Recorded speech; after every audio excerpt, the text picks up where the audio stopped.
Hi, I'm Hazel, and look at you doing research before you jump into the raid. I'm proud of you. This video is all about the Girathi Worldbreaker on normal and heroic difficulty. Girathi is the first boss in Antorus, not to be confused with Goroth, who was the first boss of the last raid.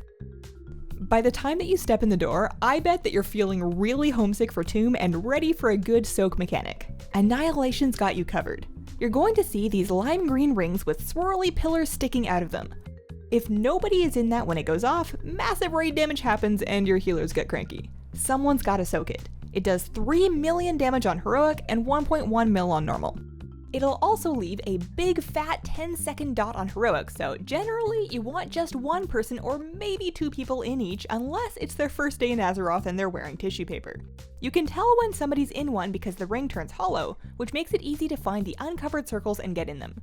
Make sure that you go into it with high health, and if you have any minor defensive cooldowns to use while soaking, your healers will appreciate it. Next thing to know about is Decimation. To sum this mechanic up in 5 words, move out of the raid. You'll get targeted, you've got a couple of seconds to scooch before laying down a big green bad zone underneath you. A couple more seconds goes by and the bad zone explodes, obliterating anyone in it and doing minor raid damage.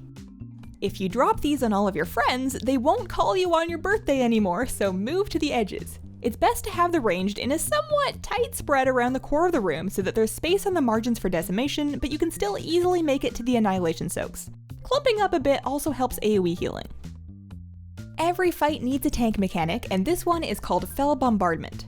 The boss locks onto the current tank, and the other one needs to taunt and take aggro.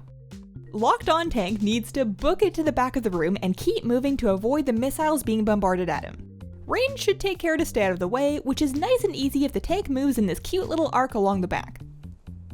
At 65% and later again at 25%, the boss does this adorable thing called Apocalypse Drive. He leans forward, pulses raid damage, and you can target these 2 shoulder cannons, each of which corresponds to the matchingly named fight mechanic. The raid needs to pick a cannon and kill one, which removes that mechanic from the fight and amps up the other one.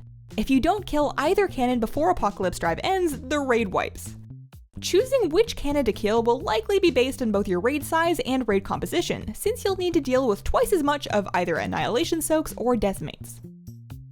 On heroic difficulty, during Apocalypse Drive, you'll also have the honor of dealing with Surging Fell. It's basically big, rectangular lines radiating out from the boss that explode after a few seconds. These are super obvious and therefore super embarrassing if you get hit, so move. After Apocalypse Drive ends, he'll do a big ground slam called Eradication. That does less damage the farther away you are from the boss, so you want everyone to group up at the back. One tank should either stay a bit closer and use a cooldown, or save a big gap closer so that the boss has someone to hit after Eradication ends. Like most hot tub style bosses, he will throw a tantrum if nobody's in range. Healers should be aware of Searing Barrage, which starts after the first Apocalypse Drive. It'll ping random players throughout the fight. You want to stay on top of that so that anyone soaking Annihilate feels safe. At 25%, he'll Apocalypse Drive again and the raid will kill the remaining cannon. Following this, he won't decimate or annihilate, but he gets another stack of Searing Barrage and everything just hurts like heck.